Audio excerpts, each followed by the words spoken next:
तक बैठे हैं कुर्सी पर देखो।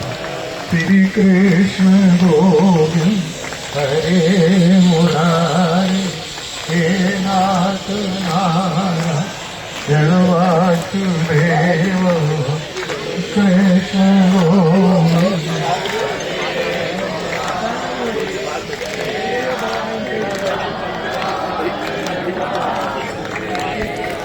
जय जय श्री राम।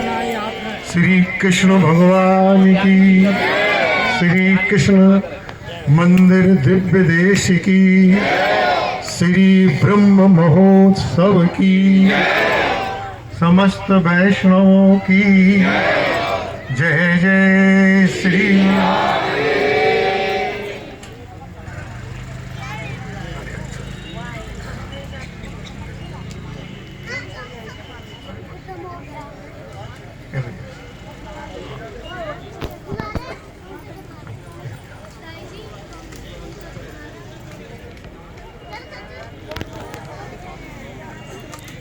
धर्मसंघ वाले गुरु जी के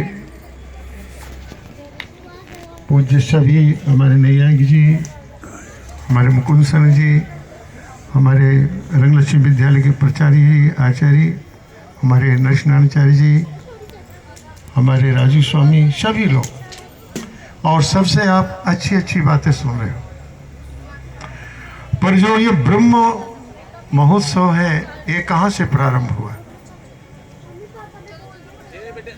ये सप्तपुरियों में, जैसे मथुरा है, इसी सप्तपुरियों में श्री कांची है, और कांची में भगवान साक्षात वरदराज विराजमान है। बोलो वरदराज भगवान की जय। और वहीं से ये ब्रह्म महोत्सव प्रारंभ हुआ है। ब्रह्मा जी, सभी देवता इस धरातल पर आकर के ये भगवान की यात्रा, क्योंकि एक चल और एक अचल, ये भगवान की उत्सव मूर्ति है, जैसे हमारे पूर्व मुकुंदाचार्य जी ने कहा। और जहाँ दिव्य देश होता है वहाँ किसी प्रकार का कोई दोष नहीं होता है।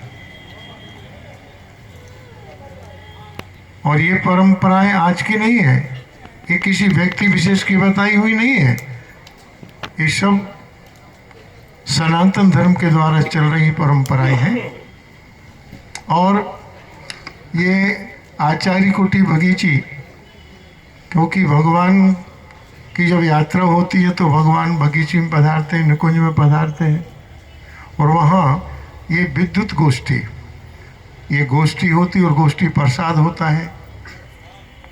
और ये सौभाग्य आप सबको मिल रहा है। प्रतिदिन ये 5 दिवसीय ये ब्रह्म महोत्सव चल रहा है, और सभी महापुरुष यहाँ पर आए, सबकी कृपा इस दास पर हुई, और इसी प्रकार कृपा इस दास पर बनाए रहे, और हमेशा इसी प्रकार आशीर्वाद देते रहे। अब कहने को तो बहुत सी बातें हैं,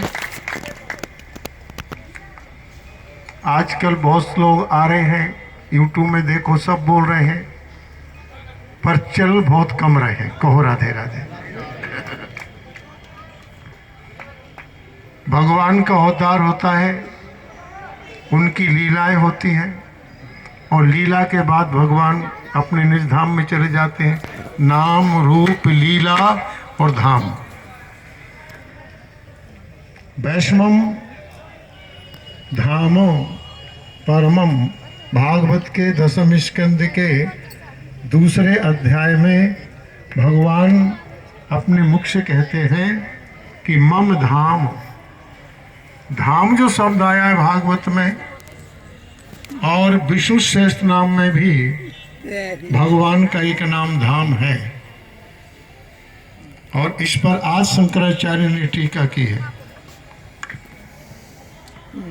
आश्रमम परमम धामम, तो ऐसे वृंदावन धाम में ठाकुर जी विराजमान हैं, और आप सब लोग उनके उत्सव में सम्मिलित हुए हैं, और प्रतिवर्ष उत्तरोत्तर आप बढ़ते जा रहे हैं।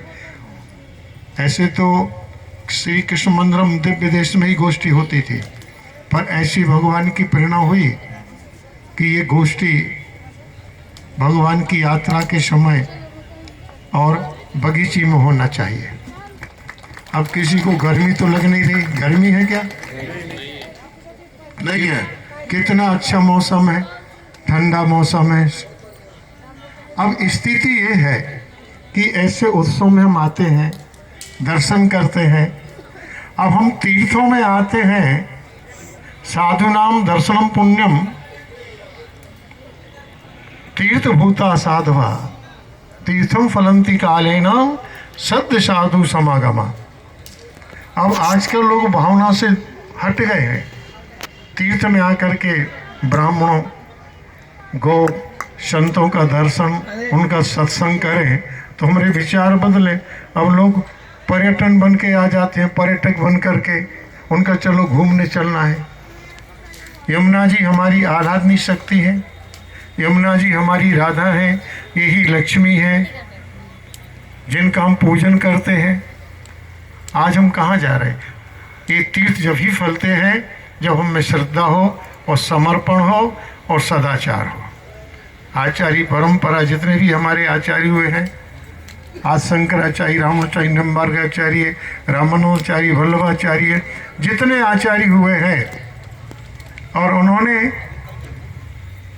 जो हमें सेवा दी है, कैंकर्य दिया है, कैंकरी लक्षण वृक्ष मोक्षवाय, उस पर हम चलते रहें।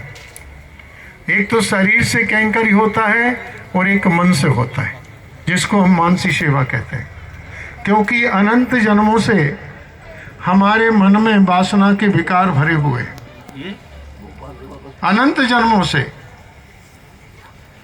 ये विकार शक्नोति यो यासोडुम प्राक शरीर मोक्षणात् काम क्रोधोद्भवम वेगम च युक्ता या सुखी नरा।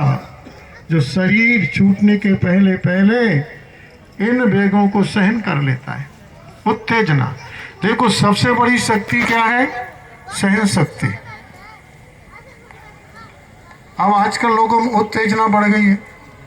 भागवत के 10वें स्कंद में एक प्रसंग आता है कि त्रिलोकी में कौन महान है, कौन पूजनीय है, कौन पूजनीय है।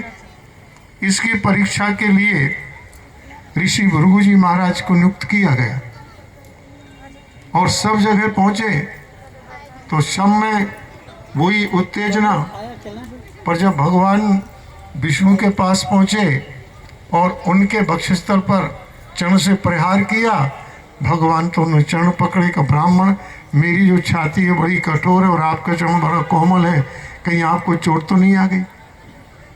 उस सहन शक्ति का प्रभाव है। यज्ञो वही विष्णु, आज भगवान विष्णु का यजन हो रहा है। आज समाज में उत्तेजना बढ़ रही है, सहन शक्ति नहीं है। एक क्षण में लोग उत्तेजित हो जाते हैं, झगड़ा कर लेते हैं।